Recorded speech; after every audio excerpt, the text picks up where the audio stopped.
I had to cut out social media entirely because I wanted to grow my ad and affiliate income. And so to do that, it was all about posting articles on my website, and social media wasn't really contributing to that. So while when you think of a travel blogger, a lot of people's mind immediately goes to, social media and influencer. That's not how I made my money. And so while people said I should be doing that, I cut that out entirely because it wasn't contributing to my income. Welcome to Side Hustle Hero, the show that is laser focused to inspire you to take action to start or to scale your side hustle income streams.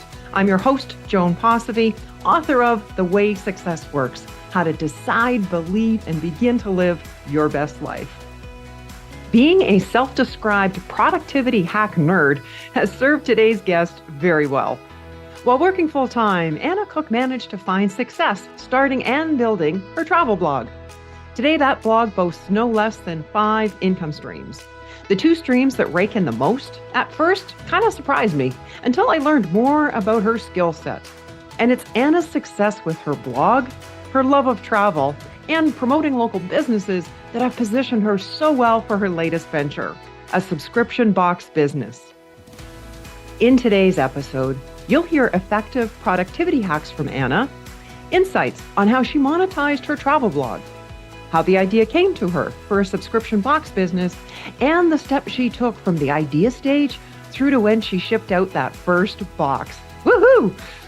Also, she reveals her most unexpected surprise she got after the launch, which is a great lesson for us all. What aspect of the box business she needs to be laser focused on now, and many valuable resources she's found in her journey to launch day. Be sure to catch the end of episode takeaway, where I'll suggest to you an often overlooked but invaluable source of ideas and insights to catapult your side hustle into greater profitability. Now here is my conversation with side hustle hero, Anna Cook. Well, welcome, Anna. Thank you so much. It's great to be here. Well, when I think back to when I was an employee working full-time, and it was a long time ago, it was very full-time. Actually, more than that. I recall working many weekends too. How did you juggle a full-time job while starting and growing a side hustle? I worked for an electrical engineering firm, so I definitely understand when full-time means more than full-time. Mm-hmm. And so there are a few tips, that I always share because I'm in a blogging community, and this question just comes up over and over and over again. And so number one, I would say definitely figure out what your most productive time of day is. And people don't think about it, but for me personally, I get so much more done in the morning than I do after work in the afternoons. But, not everyone is like that. And so I would say literally test it out. Like with my writing, I would test, okay, in the mornings, if I sit down to write for 20, 30 minutes, how many words what's the word count on what I can write at that time? And the quality, I assume, too. Correct. And in the afternoon, let's do the same thing. Let's see how many words I can get out and how good it sounds. And so that's kind of how I figured out when I was most productive. And of course, writing for me, I am not traditionally a writer. I mean, my degree is in mathematical economics. So, okay. I mean, writing does not come naturally to me. And so it was very important, to figure that out. But also to figure out writing tasks, I would try to put those at the beginning of the day, and then like maybe social media or something that doesn't take a lot of brain power for me, Sure. then I can do that in the afternoons. Yeah. Like all the math stuff, doing the books and the bookkeeping, you could do that way into the late afternoon. Yep, exactly. Yeah. So, I mean, that's kind of the main thing. And then productivity hacks, I was like a productivity hack nerd. And so Thank you. Have you heard of the Pomodoro method? No. So it's basically where you take a chunk of time, and it's usually 20 to 25 minutes. Hmm. You set a timer, silence all your notifications, close out all your windows, and for that chunk of time, you whatever task you have to do, you Hmm. focus on that task. And then once the timer goes off, you take a 5-minute break. And you do a set of those 3 or 4 times, and then you take a 30-minute break. And so a lot of day, if I really don't feel like working, that's how Hmm. I get myself to really get up and going and stay productive during the Oh, day. okay. So what I like to do is, I'll have maybe 3 tasks on my list for the day, and I'll say, okay, I think that this task might take me 2 sets or what, Mm. and Oh, I okay. mean two 20-minute sets. Yes. And so I'll kind of maybe think of my day like that. If you're working full time to use this, then you would only do, 1 or 2 Sure. 25-minute sets, in a sitting. Hmm. Okay. I just find that it's really helpful to kind of like get your brain in work mode. Right. And two, you're just almost tricking the brain saying, okay, you can do this for 25 minutes. It's not like you forcing yourself to commit to like 8 hours. It's 20 minutes. Exactly. And so the one of my other like productivity hacks is literally about tricking your brain. It's really about training your brain. And so like I have a little aromatherapy roller, and it's like got a focus blend.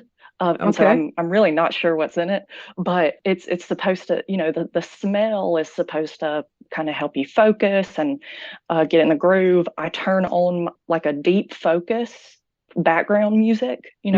on YouTube. Right. And then, some people like to light a candle or something.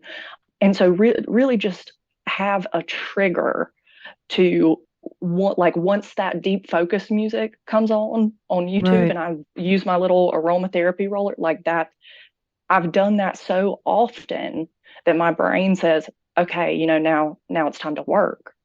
You must have a Um, paid YouTube subscription so those annoying commercials don't come on. no, sadly I Oh, don't. okay. But I get that so that the sound and or scent becomes the brain's trigger for, okay, now we're into deep work mode. Exactly. I like that. Yep. Yep. And then, of course, plan your tasks ahead of time. So, I like on Sundays, this is just how it works best for me. I like to sit down and kind of list out my tasks for the whole Hmm. week. Right. I mean, of course, I don't always get to do that, but ideally, that's what I like to do. And then, you're not sitting down to work saying, oh my gosh, what do I need to do now? So, Exactly. yeah. And when those inevitable distractions happen outside of that deep work time that you just mentioned, we get back to where we need to be quicker because we've got that list there. We've got that guide. Yes. Yeah. Yep. Exactly. And I guess the last thing, when you are working full time, your time is so precious outside of Hmm. work. And so I would say, really figure out what tasks are moving the needle for you. And usually when you're trying to build a side hustle, that is going to be tasks that bring you income. Hmm. So tasks that directly relate to growing your income. Figure out what those are and work on those only. So for example, like when I was working full time, I had to cut out social media entirely because I wanted to grow my ad and affiliate income. And Mm, so to do that, it was all about posting articles on my website, and social media wasn't really contributing to that. got it. So while when you think of a travel blogger, a lot of people's mind immediately goes to, social media and influencer. Right. That's not how I made my money. And so while people said I should be doing that, I cut that Mm, out entirely because it wasn't contributing to my income. got it. And I do want to ask you about that, but another idea that you triggered. So once a person finds out or recognizes their prime time, whether that's say morning or late afternoon, that too is going to play into that full-time schedule. Like, am I going to be working on my side hustle at 6 in the morning? Am I a morning person? because there's no way when I get home from work at the end of the day that I'm going to be able to, I'm not going to have the brain power for that. Or the exact opposite, which would be my case. I'm much more the evening night owl. So Okay. it's key to know Okay. that, to integrate that last tip of yours. And I do want to ask you about that side hustle. So it was a travel blog. hmm And so I understand you're up to, I think it's about a $30,000 a year business now. But of course, you Yes. started that from scratch, right? So tell us about how all that occurred and how you eventually monetized it. I was kind of always very frugal. I was always looking for ways to make money on the side. And I did always know that I wanted to start my own business. Mm, And so as I was doing this research, blogging kept coming up.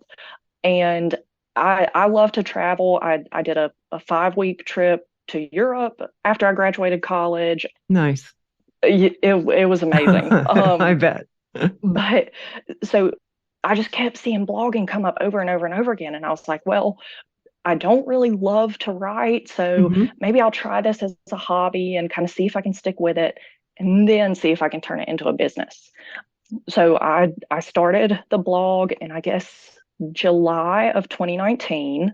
hmm And then I guess pretty soon after COVID hit, I would say in May of that year, I was like, okay, I want to turn this into a business.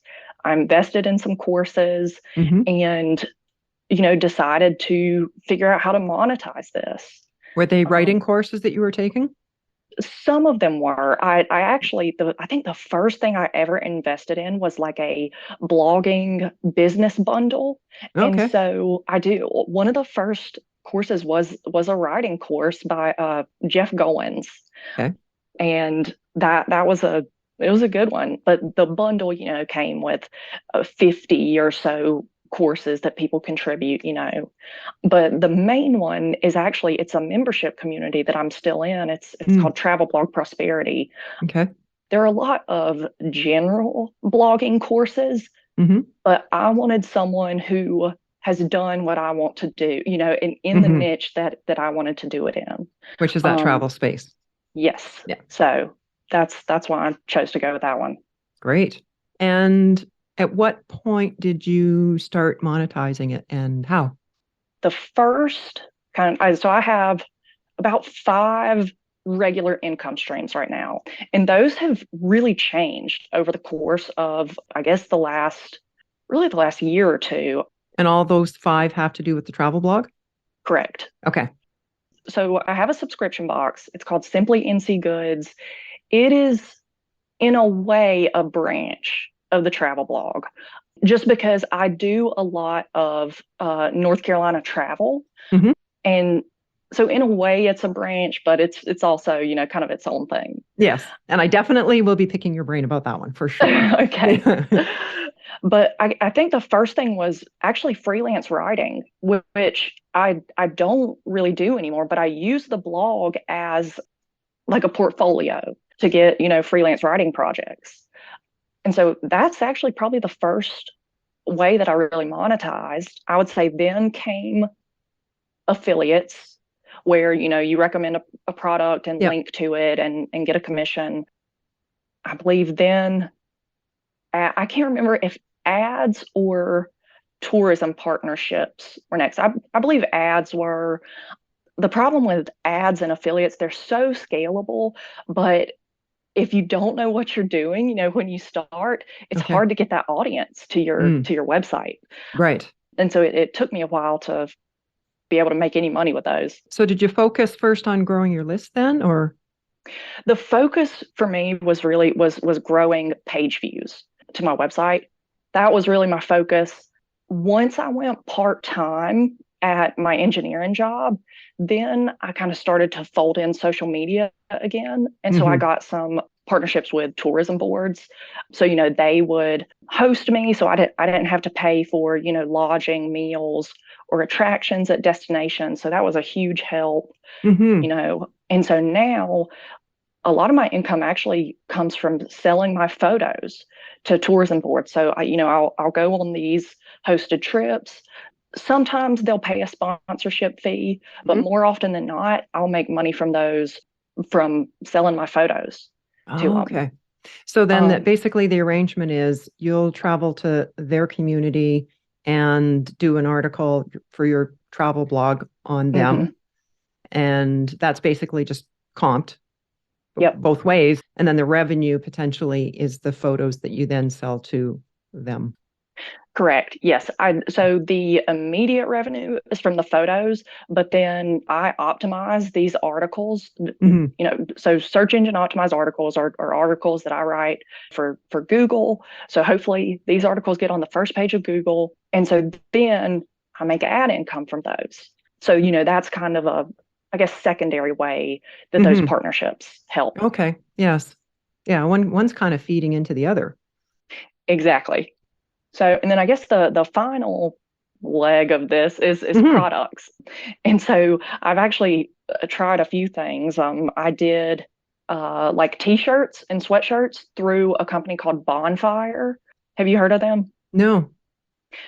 So they will sell merchandise, like you can upload your logo or an image or Hmm. something, and they will do merchandise. I just use their t-shirts and sweatshirts, but I Yes. think they have other things like coffee mugs and stuff Hmm. like that. And I guess it's like a print on demand Yes. service. And so, I didn't have to carry any stock or anything, and people would just order and it's sent right to their house. Great. So I did that for a little bit. I created a travel journal, both print and online. What is a travel journal? It's I created one. I think it had like five different sections.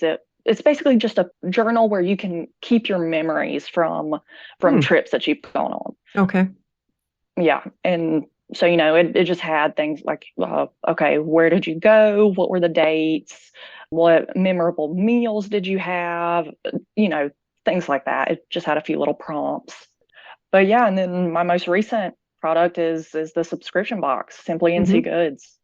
So with the just to wrap up on the travel blog, what is your most lucrative source of revenue from that blog? So currently it's Hmm. partnerships with tourism boards Okay. and photos. Because some tourism boards will pay a sponsorship fee, Hmm. just for coming out, writing the articles and marketing on social media. And then yeah, with selling the photos, it's the most time consuming though. And Yes. so I'm actually trying to put I don't want to say put more effort into, but focus more on, growing my ad income and affiliate income so I can, take on less tourism board partnerships. Okay.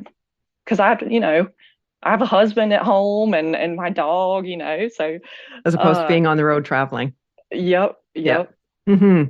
For the pictures that you're taking in your travels, do you bother going to any of the like photography sites like Shutterstock or Dreamstime to have your photos available? I don't. I mean, Okay. I've considered it, but the Hmm. pay is just so low Right. for Okay. stock photos. That's what I wanted to ask you about. Yeah. Yeah. Yeah, and so it's all it's all a balancing act, about figuring Hmm. out where your time can go to make the most money. Right. Especially Absolutely. with so many different income streams. It's Hmm. so that I've thought about it, but no, I haven't done that yet. Most good photographers that I've talked to, they've stayed clear of it as well for that reason. Okay. But I was just curious whether there was a way to actually make some good money there. I haven't come across it yet. Haven't talked to somebody yet. So Yeah, the people that I've talked to says it's just, pennies. So, right. Yeah. Not worth your time and effort. yeah. I'd love to learn more about your new subscription box business. Where did that idea come from? The idea truly like hit me out of the blue. I mean, literally divine intervention. Like, I Wow. mean, just slap me in the face because so It's like, my don't miss this. yes, truly, my husband and I, we were up. It was it was the end of January or early February of this year. We were up in the Canaan Valley area of West Virginia. He's a big skier. And so we had gone up there for a weekend trip, and the towns are just so cute. And I was Hmm. walking into all the little stores and everything. And Yeah. I, I mentioned earlier that I'm very frugal. And so I allow myself to spend certain amount of money, Hmm. on usable items. Like I buy a lot of handmade soap, Hmm. just think Yes. food, local food. But I would go into all of these cute stores and I want to buy something just to support these people so bad. Yes. You know, Yeah. so my parents run a small business. I mean, it's a service-based business, but so I grew up in that. Mm-hmm. I know I literally know how you spending money with a small business puts Yes. food on our table. And so that's very important to me. You've seen it directly. Yes. And I know Yeah. too in my businesses too, I've sponsored local sports teams and just another tip I'll put out there to give people an idea. When I do most of my food shopping at the local farmers market every week Hmm. and always make a point of bringing cash to pay the merchants because they don't need to be paying the extra merchant fees, that Yep. you use for your debit or your credit card. So bring them cash. All right. Yes, that is a good tip. But yeah, so while I was on the way back home, I was just talking about this and how, gosh, I wish that there was a way that I could support all these people. Hmm. And I don't know what it was, but I like all of it just popped into my head, why not a subscription box? Because in the beginning, I thought it was going to be a monthly subscription that focused on southern destination, like or southern locations. Right. Um, Okay. because so I live in North Carolina. I've grown up here. It's what I know. Right. And so originally that's what it was going to be. I was like, I could buy from these businesses every month and not just buy one item, but Mm. buy in bulk. Yes. And so that is really what got it started. And like I said, gosh, I had the idea back in, I guess, early February Okay. and just launched it in July. So the 1st of July is when I started taking orders. And it was a process. Uh, I bet.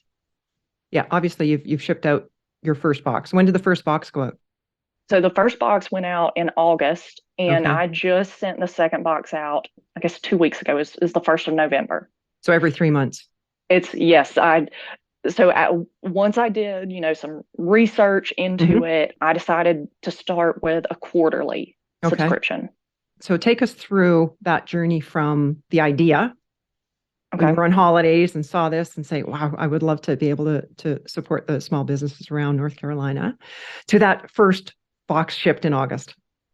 Gosh, I was looking back over my notes from where, because so I Cratejoy is the platform that I decided to go with. Cratejoy is basically a marketplace for subscription boxes. Okay. So think of it like Amazon for subscription boxes. Hmm. And they actually have a packet, like a workbook that you can fill out that kind of walks you through all the tasks that you need to do to, from idea to shipping the box. That's fantastic. It was very helpful. As you were going through that, did you find that there were things that they mentioned that you might not have thought of? Yes, yeah, there Yeah. were things that I wouldn't have thought of, but there were also things I had to do that were missing. And Mm, so I kind of, filled in some stuff because I great. was like, oh, this will be helpful later if someone, if I know someone else who wants to start this. For sure. And so, There you go. Another side hustle. You can write a course on it.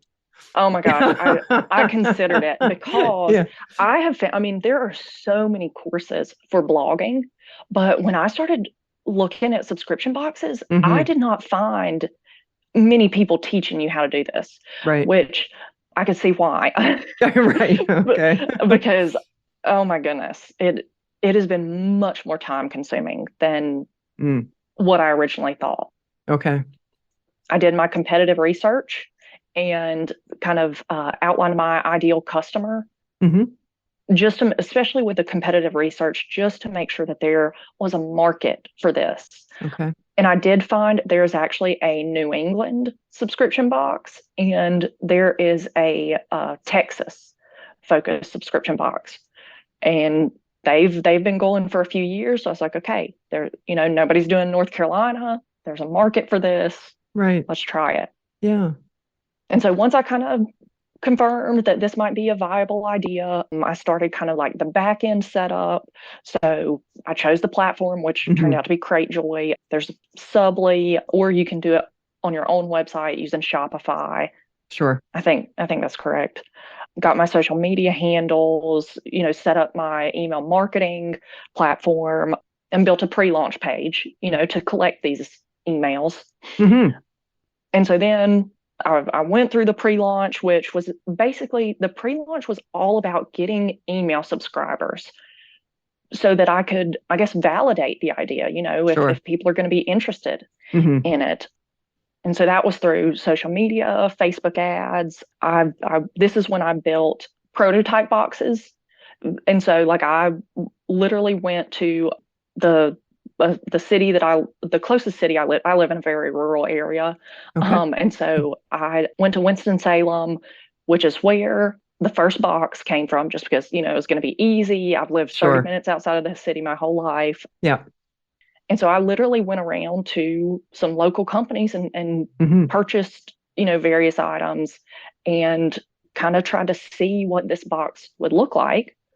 So then I, used that for promotion, worked with another travel blogger that's focused solely on North Carolina.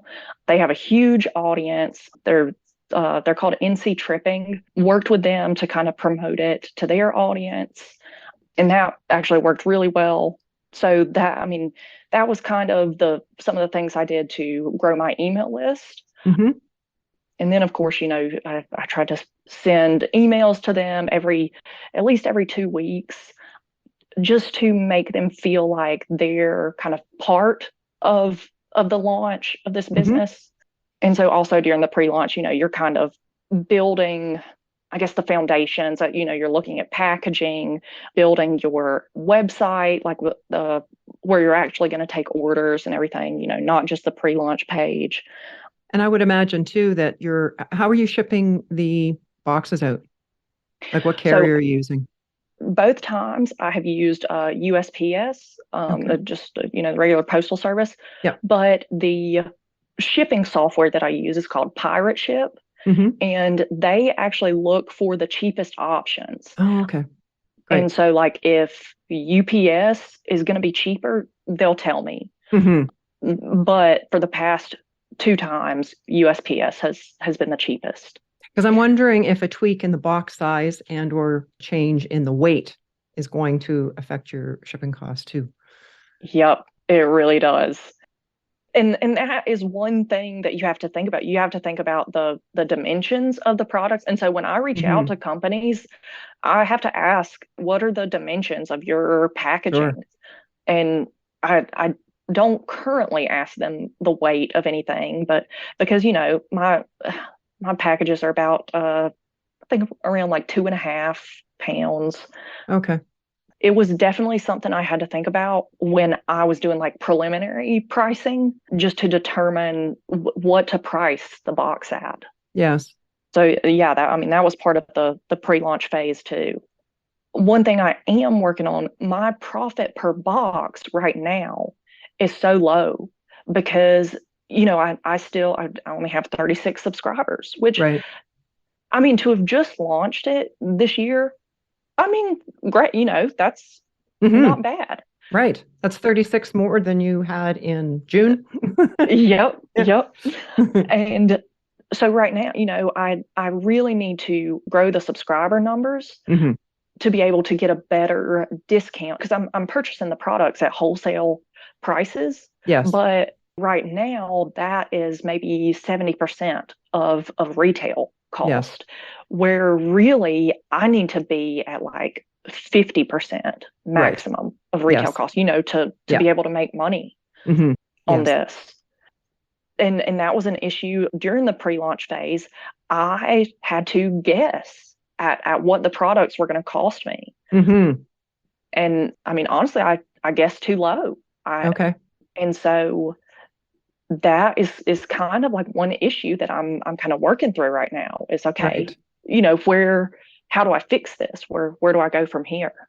Right. Do you change the products that you're putting into it or bump up the price a little bit? And then Hmm. what's that going to do with the subscribers? But I would think that that would Yep. be a fantastic gift for out of town people. Yes. Like to be able to give a taste of your local state or province or community. Yep, you're exactly right. A lot of people do give these as gifts, and even for people who have moved away. Mm, So I know a lot of people who, either family or friends grew up in North Carolina and now they have moved away. And so they give this as a gift just to say, yeah, here's a little taste of home. because that is 100% of what's going in the boxes, correct? Is products that you're Yes, sourcing from locally made. exactly. Yeah, locally Yes. made. Basically, how it works is each box highlights a different city. And so it's a little bit Mm, like almost like you can like travel through North Carolina too. nice. And so like the first box was Winston-Salem. And so every single product in that box came from a small business in Winston-Salem. Hmm. And you also, like you get a little, I've been putting in like little maps of the downtown area. Great. And so, people really love those. And so, yeah, I mean, it's really a great way to, support those businesses in that destination. Yeah, absolutely. I'm just trying to think of other ways that you could provide even more value, but without cost. Yep. Um, like something that brings together all the businesses that you're featuring in that box that a person could click on for more information or something, and somehow they're all grouped together. Oh, yeah. Well, and what I'm really trying to do is think through how I can provide sort of that additional value Hmm. in my emails. Like do like small business features. I do try to provide. So in the box, you get a little card of with like a 2 to 3 sentence, background on the business. So, you kind of get to Nice. learn about these businesses. And I try to provide Great. coupons also, but that, it's up to each business whether they want to do that or not. Yeah, that's a great idea for the coupon because then from a business standpoint, I would definitely put in a coupon because I've got a better chance of having your customer become my direct customer as well. Yep. And ideally, that was really the idea behind the box, for Hmm. people to discover these great small businesses and then continue to purchase from them. Yeah. Like I was speaking to someone actually just this morning over coffee, and there was something that she needed. And automatically it was, so I went on Amazon and da da da. And I'm like, you could totally pick that up in your community. Yeah, And I for so many positive reasons why. it is so easy to order from Amazon these days. And Hmm. so I do the same thing. And so that is, I'm trying to kind of reframe my thoughts and to say, okay, I need this thing. Do I need it immediately? If Right. not, let's see if I can go get it. Yeah, in my local town. Right. Yeah. People like your parents would be very appreciative. Yeah. Right. Yeah, exactly. What's the name of your subscription box service? So it's called Simply NC Goods. Okay. I wanted to call it just Simply NC, but that name was already taken. Oh, okay. So Do you see yourself at some point branching beyond North Carolina? possibly it depends. Right. I because this is one project that I'm so excited about and I love working on it. Hmm. But if I definitely have to get that profit margin up. Sure. And so yeah, I would love to. It is definitely harder when you're dealing with small businesses, Hmm. because a large retailer, they'll offer you crazy wholesale prices, Yes. but small businesses can't do that. Hmm. Right. Yeah. So that, it's kind of a balancing act. I'm truly trying to figure out right now if there is something additional that I can provide the businesses Yes. that that would be of value to them, and that they would be able to offer me lower prices on the products. So for example, CVBs pay for my photos. So I could learn a lot more about product photography, and I already take photos to promote on social Yes, media. sure. And so I could take marketing photos for these companies and provide that kind of as an add-on. Hmm. Right. And hopefully they could offer me a lower price for that. Plus the promotion that you're doing for them on social media and through your website itself. Mm-hmm. Yep. Right. Yep. Yeah, those are just some things that I'm thinking about right now. And I'm wondering if there could be some exposure through the local Chamber of Commerce. Is that what they're referred to in the States? Chamber of Commerce or Board of Trades? Yes, we do have, local chambers. If somehow there would be a way to do almost you highlighting some of these businesses in local TV station or radio station or something. I don't Oh, yes. Yeah, know. that's actually a really good idea. Possibly. Yeah. With the subscription box service, what was your biggest surprise as you went down the road to create that? I don't know if this was really a surprise. People always tell you this when you get into any product, Hmm. but it's just interesting. People will say, yes, I want to support local businesses, or yes, I would buy that product. But when it comes time to Mm, pull out a credit card, right. or when they see that price tag, it's kind of people disappear. Okay. So I think that was surprising because it does make things difficult when you are trying to validate an idea and you get multiple people saying, yeah, this I would buy this. This is a great For sure. idea. Sign me up. Uh-huh. Yep. And then, you put in all this work to launch it and it's not the turnout that you were expecting. So that I think that is really what has surprised me the most. Yeah. So it's the one of your focuses then of getting the workout and how terrific these boxes are. Yes, exactly. So how many items are in a box and how much is it? So typically, I try to put around 5 or 6 items in the Okay. box. It costs $50. Right now, I am trying to put at least $60 worth of products in the box. Mm, So, yeah. I try to make, and the $50 includes shipping, and so you're not paying Wow. shipping on top of that. Okay. So yeah, that shipping is typically it averages like $8 per Hmm. box. Right. So I mean, yeah, you get your money's worth with the Well, there's box. great value there because it's not just the $10 discount. You're also saving them the time of gas and their time picking these things up. And a lot of them probably haven't even seen these before. They're Yep, discovering new products. yep, exactly. Well, what's the best way for our listeners to connect with you, Anna? So I guess probably the best way is on Instagram. I'm at Stuck on the Go. That's the travel blog name. Okay, If you are interested in the subscription box, at SimplyNCgoods. So either one of those, my website has my contact information, stuckonthego.com. great. And we'll definitely have all that in the show notes. Well, it takes a lot of effort and drive and motivation to start a side hustle when you're working full time, which you've done. And you've since added the subscription box business. So clearly, you know how to take action on your ideas. So, what's your best tip, Anna, to inspire others to pursue their side hustle dream? So there are so many good ones. I'm one that pastes like motivational quotes beside my bathroom mirror. Me I too. mean, and they're just so helpful. Yeah, if you don't do that, I mean, I highly, highly recommend it. A couple things that I try to keep in mind are progress over perfection.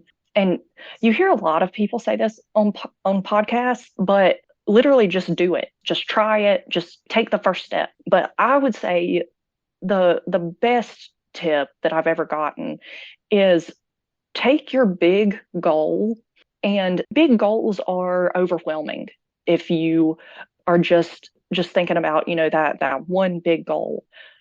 But reverse engineer that into the baby steps that you need to take to achieve that goal. Right. And then just focus on that. Just focus on the baby step. And as long as you take one small step each day, you're going to get to your big goal. Just don't quit, and you'll see success. Take that first baby step, like that first 20 minutes. Exactly. Yep. Take your break for 5, do another 20. Uh-huh. Simple as that. Well, thank you, Anna, for sharing your tips for launching a side hustle while working full-time. Very helpful. Your travel blog, Monetization Hacks, what's involved in starting a subscription box service, and for being today's side hustle hero. Thank you so much. It was great to be here. You heard Anna mention that her focus right now is on improving her profit margin. And you may be facing a similar or a very different challenge with your side hustle. But what is common to your situation and hers is, unless you're involved in bringing something entirely new to the marketplace, there are people out there who have overcome the challenge you're currently facing. Reach out to them. For many years, I owned a delicatessen, and anytime I was traveling, I would make a point of visiting a local deli, or often several. I'd walk in and look around. What did their displays look like? What caught my eye?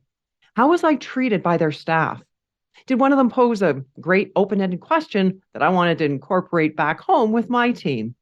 I'd also talk to the staff, manager, or owner. I learned a great deal from these visits. So if you're facing a situation that you haven't been able to resolve, reach out to someone who is successful in your industry, who you would not be competing with, and get with them to learn. Using the box business as an example, I would reach out to people who would not be competitors and threatened by my success.